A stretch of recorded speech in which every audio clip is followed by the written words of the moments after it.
नमस्कार दोस्तों, क्राइम तक में आप सबका स्वागत है। मैं हूं सुप्रतिम बैनर्जी। आपको कोलकाता का आरजी कर मेडिकल कॉलेज रेप और मर्डर का केस तो ज़रूर याद होगा। वही मामला जिसमें अगस्त 2024 में एक ट्रेनी डॉक्टर के साथ ज्यादती हुई थी और अस्पताल के अंदर उस ट्रेनी डॉक्टर के साथ न सिर्फ बलात्कार किया गया था, बल्कि उसके बाद बहुत ही बर्बरतापूर्ण तरीके से उसकी हत्या भी कर दी गई थी। संभवतः निर्भया कांड के बाद ये दूसरा ऐसा मामला था जिससे सिर्फ कोलकाता या पश्चिम बंगाल के लोग ही नहीं बल्कि पूरे भारत के लोग उद्वेलित हो गए थे, आंदोलन करने के लिए मजबूर हो गए थे। लोग इस घटनाक्रम का विरोध कर रहे थे। खासकर डॉक्टर और मेडिकल फ्रेटर्निटी के जो लोग थे वो बहुत नाराज थे, क्योंकि उन्हें लगता था कि जब एक डॉक्टर खुद अस्पताल में ही सुरक्षित नहीं है तो फिर भला कोई डॉक्टर या कोई आम आदमी अस्पताल के बाहर या दूसरी जगहों पर कैसे सुरक्षित रह सकती है। और भी एक अहम बात यह थी कि अस्पताल में जो उनका वर्क स्टेशन है, जहां वो लोगों का इलाज करते हैं, और एक ऐसा प्रोफेशन जिसमें मानवता पहली शर्त है, अगर उस प्रोफेशन के लोग भी इस तरह के दरिंदों के निशाने पर हों तो आप समझ सकते हैं कि ये मामला कितना संगीन है और कितनी चिंताजनक ये बात है।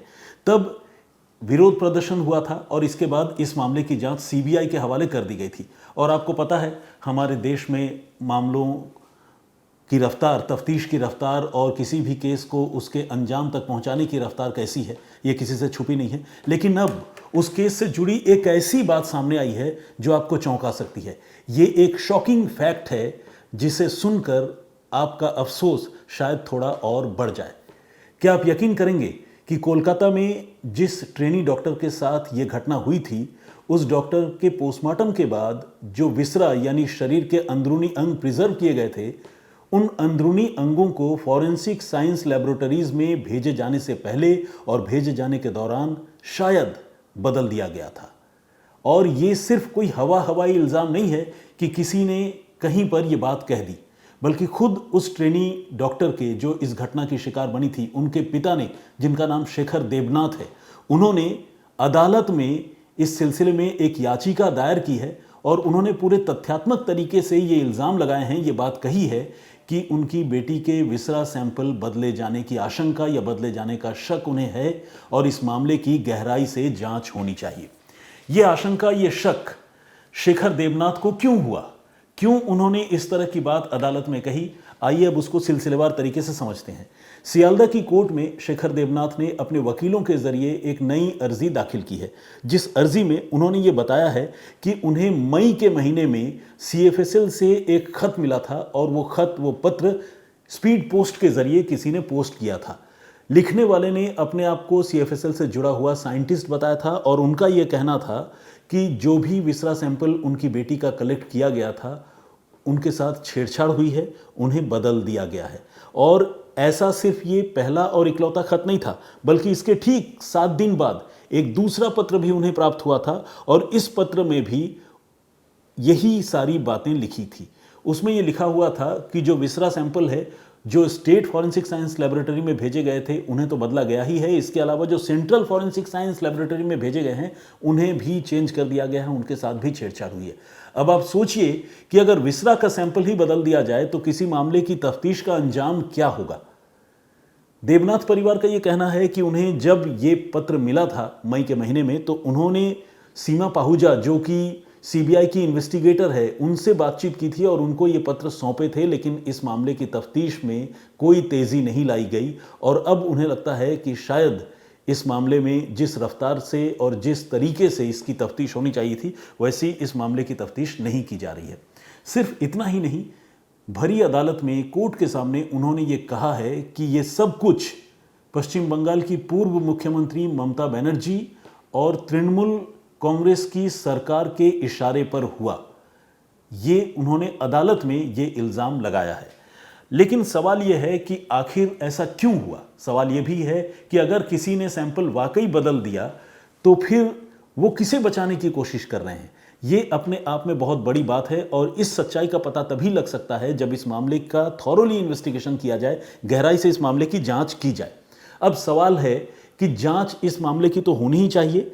अगर जांच में ये पाया जाता है कि ये चिट्ठियां फर्जी हैं, तो उस आदमी की भी पहचान पता करनी चाहिए, उस आदमी के खिलाफ भी कार्रवाई होनी चाहिए जिसने इस मामले को गुमराह करने की कोशिश की। और ऐसा कैसे हो सकता है? देखिए, स्पीड पोस्ट के ज़रिए जब भी कोई चिट्ठी आती है तो जाहिर है उसका डॉक्यूमेंटेशन पोस्ट ऑफिस में होता है। किस पोस्ट ऑफिस से वो चिट्ठी पोस्ट की गई, कहाँ से उसका इनिशिएशन हुआ, कहाँ से शुरुआत हुई, ये पता लगाया जा सकता है। और सीसीटीवी फुटेज के ज़रिए उस आदमी को भी ट्रैक किया जा सकता है जो स्पीड पोस्ट के लिए वो खत लेकर पहुंचा था। उसके ज़रिए वहाँ तक भी पहुंचा जा सकता है जिसने ये खत लिखा है। हो सकता है कि खत लिखने वाला शख्स देवनाथ परिवार के संपर्क में हो, हालांकि इस बात का खुलासा अभी नहीं हुआ है, लेकिन अगर संपर्क में नहीं है तो इन्वेस्टिगेटिव एजेंसी उसका भी पता लगा सकती है। इसके अलावा हैंडराइटिंग का मिलान किया जा सकता है जिससे ये पता चले कि लिखने वाला शख्स जो क्लेम कर रहा है और जो चिट्ठी इनको मिली है वो वाकई एक है या नहीं है। अगर मान लीजिए ये तथ्य सही है और अगर वाकई किसी फॉरेंसिक एक्सपर्ट ने ये इल्ज़ाम लगाते हुए या फिर इस बात का खुलासा करते हुए देवनाथ परिवार को, पीड़ित परिवार को वो चिट्ठी लिखी है, तो फिर इस मामले की गहराई से जांच की जानी चाहिए और उन लोगों का पता लगाया जाना चाहिए जिन लोगों ने ये कारस्तानी की है। अब ये कैसे पता चल सकता है कि विसरा से कोई छेड़छाड़ हुई या नहीं हुई है? इसका भी बड़ा सिंपल सा मेथड है। विसरा जाहिर सी बात है ह्यूमन बॉडी पार्ट्स हैं, बॉडी के ऑर्गन हैं, और उसका अगर डीएनए एग्जामिनेशन कर लिया जाए तो फिर ये क्लियर हो जाएगा कि जो विक्टिम लड़की है ये उसी के बॉडी के पार्ट्स हैं या नहीं जो कि जांच के लिए भिजवाए गए हैं। अगर तो विसरा से छेड़छाड़ हुई है तो जाहिर है उन बॉडी पार्ट्स को बदल कर किसी और के बॉडी पार्ट रखे गए होंगे, तो डीएनए जांच से वो चीज़ क्लियर हो जाएगी। तो ये करना बहुत ज़्यादा ज़रूरी है। कोर्ट यानी सियालदा की अदालत ने इस मामले को गंभीरता से लिया है और अभी इस मामले पर आगे कोर्ट का जो भी स्टैंड होगा उससे जब भी कोई नई इन्फॉर्मेशन आएगी, कोई नई जानकारी आएगी, उसके बारे में भी मैं आप लोगों को अपडेट करूंगा। एक अहम बात इसमें यह भी है कि चिट्ठी में ये लिखा हुआ है कि 3 ऐसे अधिकारी हैं जिन लोगों ने विसरा सैंपल को बदलने का काम किया है। हालांकि वो 3 अधिकारी कौन हैं और उन्होंने ऐसा क्यों किया है, क्या पैसों के लालच में किया या फिर किसी ने उन्हें इस काम के लिए उन पर दबाव बनाया, इन सारी चीज़ों की पड़ताल होनी चाहिए। 3 ऐसे अधिकारी अगर हैं वाकई तो उनकी पहचान भी पता होनी चाहिए, ये भी उसमें लिखा गया है। अब सवाल है कि आखिर विसरा चीज़ क्या है जिसका सैंपल बदल दिया जाना किसी मामले को बहुत ज़्यादा इम्पैक्ट कर सकता है, किसी मामले को बहुत ज़्यादा प्रभावित कर सकता है नेगेटिव तरीके से। तो विसरा आमतौर पर शव का जो इंटरनल ऑर्गन होता है उसका एक, समझ लीजिए कि उसका एक कॉम्पोजिशन है या उसका एक छोटा सा समूह है। लिवर का कुछ पार्ट रखा जाता है, इंटेस्टाइन का कुछ पार्ट, किडनी और फेफड़ों के कुछ हिस्से, इस तरह के कुछ हिस्से जो इंटरनल ऑर्गन होते हैं उनको एक जगह प्रिजर्व करके रखा जाता है और इन तमाम अंगों की फॉरेंसिक और टॉक्सिकोलॉजी जांच की जाती है जिसे विसरा कहा जाता है। अब विसरा जांच से क्या पता चलता है? विसरा जांच से ये पता चलता है कि किसी आदमी के साथ मृत्यु पूर्व, मरने से पहले, क्या उसे कोई नशीली चीज़ या कोई जहरीली चीज़ दी गई थी या कहीं उसे कोई सेडेटिव तो नहीं दिया गया जिसके बाद उसके साथ कोई ज्यादती हुई, जोर जबरदस्ती की गई। अगर इस बात का भी खुलासा होता है तो जाहिर है तफ्तीश का डायमेंशन इस मामले में चेंज हो सकता है, बदल सकता है, क्योंकि एक डॉक्टर जो उस अस्पताल में ट्रेनी के तौर पर काम कर रही है और जिसकी रात को ड्यूटी थी, अगर कोई उस डॉक्टर को धोखे से कोई जहरीली या नशीली चीज़ खिला पिला देता है और उसके बाद उसके साथ ज्यादती करता है तो फिर उस आदमी की पहचान पता होनी चाहिए। सिर्फ ज्यादती करने वाले की नहीं, हो सकता है कि खिलाने पिलाने वाला शख्स कोई और हो, ज्यादती किसी और ने की हो या फिर एक से ज़्यादा लोग हों, तो उनकी पहचान पता होना बहुत ज़्यादा ज़रूरी है। आखिरी बार वो डॉक्टर जिनके साथ भी मिली, जिनके साथ भी उन्होंने भोजन किया, उसकी भी पहचान होनी ज़रूरी है। कहीं ऐसा तो नहीं कि विसरा की टॉक्सिकोलॉजी जांच जब हो तो उसमें इस तरह का कुछ खुलासा हो और उन लोगों की भी पहचान हो। ये बहुत अहम है और इसीलिए विसरा अगर बदल दिया गया है तो ये मामला अपने आप में बहुत ज़्यादा गंभीर हो जाता है। आपको याद होगा ये केस 9 अगस्त को सामने आया था 2024 को, जब आरजीकर मेडिकल कॉलेज में रात के वक्त एक डॉक्टर एक कमरे में मृत हालत में पाई गई थी। उनके शरीर पर चोटों के बहुत ज़्यादा निशान थे और उनके शरीर से कपड़े नदारद थे, जिससे देखकर ये क्लियर था कि उन डॉक्टर के साथ मरने से पहले ज्यादती हुई है, रेप जैसी घटना को अंजाम दिया गया है और उसके बाद उनकी हत्या की गई है। बाद में जब पोस्टमार्टम हुआ तो इन चीज़ों की पुष्टि हो गई और पुलिस ने आनन फानन में इस सिलसिले में केस दर्ज किया। लेकिन इस मामले की तफ्तीश जो है वो शुरू से ही सवालों के घेरे में रही, क्योंकि ये माना जा रहा था कि अस्पताल प्रशासन ने इस मामले की छानबीन में और तफ्तीश में अड़ंगा लगाया और घनघोर लापरवाही बरती, जिस सीन ऑफ क्राइम की बात कही जा रही है उस सीन ऑफ क्राइम को प्रॉपर तरीके से प्रिजर्व नहीं किया गया। वहाँ बीसियों लोग उस कमरे में दाखिल हो गए। ठीक जिस जगह पर यह घटना हुई थी उससे ठीक बगल में एक दूसरा कमरा था जहाँ पर कंस्ट्रक्शन का काम चल रहा था, तो वहाँ पर मजदूरों की आवाजाही थी, लोगों के पैरों के निशान थे। वहाँ के जो ऑनलुकर्स हैं यानी तमाशबीन लोग हैं वो भी उस कमरे में दाखिल हो जा रहे थे, और कॉलेज के स्टूडेंट्स, लेक्चरर, प्रोफेसर, हॉस्पिटल के सारे लोग वहाँ चले आ रहे थे। तो एक तरह से सीन ऑफ क्राइम का तो बिल्कुल तिया पांचा हो गया था। इसके बाद जब मामले की जांच आगे बढ़ी तो संजय रॉय नाम के एक लड़के को गिरफ्तार किया गया जो कोलकाता पुलिस का मुखबिर था, और वहीं जो आरजीकर मेडिकल कॉलेज में जो पुलिस की चौकी है उस चौकी में अक्सर उसका वक्त गुजरा करता था। वो पुलिसकर्मी नहीं था लेकिन पुलिस चौकी में वो रहता भी था। इस बात का भी खुलासा हुआ। बाद में जब छानबीन आगे बढ़ी तो पता चला कि संजय रॉय जो है उसको शराबखोरी की लत थी, और इसके अलावा वो अक्सर जिस्म फरोशी के अड्डों में भी जाया करता था। कुछ ऐसे तथ्य इन्वेस्टिगेशन में सामने आए जिसमें यह बताया गया कि संजय रॉय उस रात को भी जिस्म फरोशी के अलग अलग अड्डों पर गया था अपने किसी दोस्त या साथी के साथ, लेकिन वो अपने मकसद में उन अड्डों पर कामयाब नहीं हो सका। इसके बाद वो वापस आ गया था। ये समझा जाता है कि तभी से उसके दिमाग में ये फितूर सवार था कि वो अगर किसी को भी सॉफ्ट टारगेट के तौर पर देखे तो शायद उसे अपना शिकार बना ले। ये थ्योरी दी गई थी, जिसके बाद संजय रॉय को गिरफ्तार किया गया था। लेकिन वहाँ के जो लोकल डॉक्टर्स हैं, जो स्टूडेंट्स हैं, जो आम लोग हैं, उन सारे लोगों का ये मानना था कि संजय रॉय बेसिकली एक बलि का बकरा है। इस मामले में और भी बड़े लोग शामिल हो सकते हैं। खुद आरजीकर मेडिकल कॉलेज के जो हेड है वो भी, उनकी भूमिका भी सवालों के घेरे में थी, और उनको भी इस मामले में बहुत सारे लोग दोषी बता रहे थे। बाद में उन पर भ्रष्टाचार के इल्ज़ाम भी लगे और ये मामला काफ़ी सुर्खियों में रहा। इस मामले की जाँच कुछ दिन बाद यानी 14 अगस्त 2024 को सीबीआई के हवाले कर दी गई। इसके बाद सीबीआई ने इस मामले की जांच शुरू की, लेकिन मामले की तफ्तीश की रफ्तार जो है वो बहुत ज़्यादा नहीं रही, और अब भी इस मामले में कोई भी लास्ट कंक्लूजन नहीं निकला है। इधर यह नया तथ्य उभर कर सामने आया है जिसमें बताया गया है कि विसरा ही बदल दिया गया है। अब अगर सोचिए वाकई विसरा बदल दिया गया है तो जिस मामले में इंसाफ मिलने की उम्मीद पहले ही काफ़ी कमज़ोर हो, मध्यम हो चुकी हो क्योंकि तफ्तीश को शुरू से भटकाया गया, उस मामले में अगर विसरा भी बदल दिया जाए तो आप समझ सकते हैं कि इस मामले का अंजाम क्या होगा। हमारी जो कानून व्यवस्था है उसमें यह कहा गया है कि बेशक 100 गुनहगार बच जाए लेकिन किसी एक बेगुनाह को सज़ा नहीं होनी चाहिए, और यही जो बॉटम लाइन है इसे लेकर अक्सर ये देखा गया है कि जो बचाव पक्ष के वकील होते हैं वो कोई ना कोई डाउट क्रिएट करने में कामयाब होते हैं। मैं किसी वकील के खिलाफ कुछ नहीं कह रहा हूं, लेकिन ये देखा गया है कि अक्सर कुछ इस तरह के सवाल, कुछ इस तरह के शिगुफे खड़े हो जाते हैं जिसमें जो आरोपी है वो साफ साफ तकरीबन नजर आता है कि हाँ ये दोषी है, इसने किसी घटना को अंजाम दिया है, सारे सबूत इस तरह इशारा करते हैं। लेकिन कोई एक ऐसी बात होती है जो एक डाउट क्रिएट करती है, शक पैदा करती है।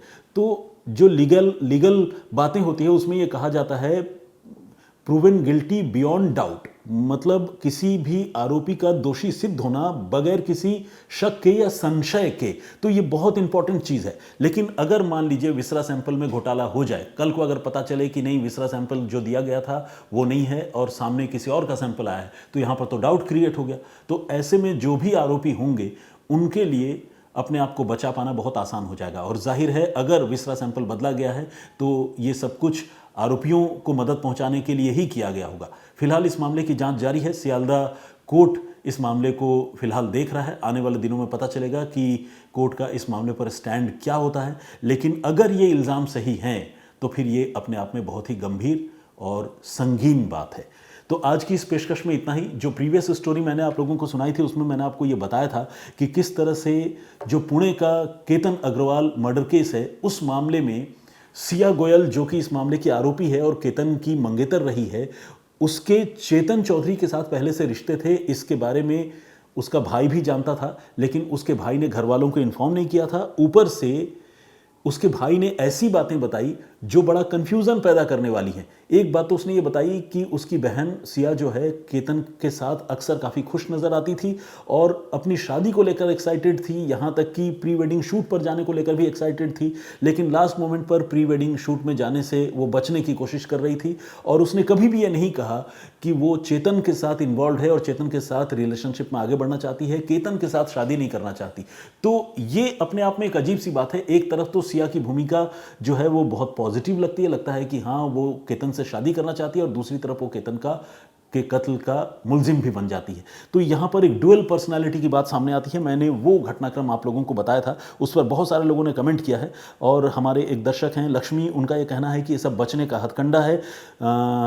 पी फैक्ट्स के नाम से एक आईडी है और उन्होंने कहा है कि मल्टीपल पर्सनालिटी डिसऑर्डर है, ऐसा उन्होंने कहा है। इसके अलावा लर्न विथ सैम के नाम से एक आईडी है, उन्होंने कहा है कि स्प्लिट पर्सनालिटी नहीं है, ये जानबूझकर इस तरह की हरकत कर रही है और वो दुनिया को ये दिखाना चाहती थी कि वो केतन के साथ शादी करना चाहती है, क्योंकि सबके सामने अगर वो केतन के साथ शादी नहीं करना चाहती है ये बात बोल देती और इसके बाद अगर इस तरह की घटना होती तो उसके फंसने के चांसेस होते। यहाँ पर तो वो ये क्लेम कर सकती है कि मैं तो इस रिलेशनशिप में बहुत खुश थी, शादी करना चाहती थी, जैसा कि घर के लोग कह रहे हैं, और अब ये घटना हो गई है तो ये एक एक्सीडेंट है। तो इस तरह से ये उसकी प्लानिंग का हिस्सा है, ऐसा लर्न विथ सैम का कहना है। एपी के नाम से एक आईडी है, उन्होंने कॉम्प्लीमेंट किया है, कॉम्प्लीमेंट दिया है rather, good reporting, eloquent and brief without adding cosmetics, thank you, इन्होंने ऐसा कहा है। थैंक यू वेरी मच, बहुत बहुत धन्यवाद आपका। ब्रिजेंद्र सिंह जी ने कमेंट किया है और उन्होंने कहा है कि जो जानकारी मैंने शेयर की वो काफ़ी इम्पॉर्टेंट और अहम जानकारी थी। इसके अलावा उमा शंकर सिंह ने भी कमेंट किया है, उन्होंने कहा है कि किस पे भरोसा करे किस पे ना करे, आज की तारीख में यही समझ में नहीं आता है। जिशान अली का कमेंट है और इन्होंने भी अपनी बात कही है। इसके अलावा प्रियंका दुबे का कमेंट है और नए नए नैरेटिव्स सेट करके बेल की तैयारी है, ऐसा उन्होंने कहा है। और एचके के नाम से एक आईडी है, उन्होंने कहा है कि सर सिया ने केतन का फ़ोन उसकी फ़ोटो खींचने के बहाने से ही लिया था और खाई के पास उसको पोज बनाने के लिए कहा और फिर खाई में उसको धकेल दिया, ऐसी बात इन्होंने कही है। हो सकता है कि सीक्वेंस ऐसा ही हो, क्योंकि जिस तरह का घटनाक्रम है उसे देखकर ऐसा ही लगता है। अदरवाइज़ फ़ोन तो जाहिर है आमतौर पर आदमी कोई किसी को क्यों देगा, तो फोटोग्राफ वगैरह क्लिक करने के लिए लोग एक दूसरे को अपना फ़ोन देते हैं। हो सकता है आप जो बात कह रहे हैं वो सही हो। इसके अलावा IM नदीम के नाम से एक आईडी है, नहीं इरम नदीम, इन्होंने भी जो है अपना कमेंट किया, उन्होंने कहा है कि पागल खाने की तैयारी करें या उसे बचाने के लिए ये सारी बातें जो है लोग फैला रहे हैं, कही जा रही है। खैर बहुत बहुत धन्यवाद आप सबका मेरे साथ जुड़ने के लिए। जितने कमेंट्स हो सकते हैं मैंने पढ़े, और भी बहुत सारे लोगों ने कमेंट किए हैं, सवाल भी पूछे हैं। सबके सवाल और कमेंट्स का जवाब एक दिन में देना संभव नहीं है। फिलहाल मुझे इजाज़त दीजिए, अपना बहुत ख्याल रखिए, और आज जो जानकारी मैंने आप लोगों को दी है इस पर आपका पॉइंट ऑफ व्यू क्या है प्लीज़ हमें कमेंट करके ज़रूर बताइएगा। जय हिंद, जय भारत।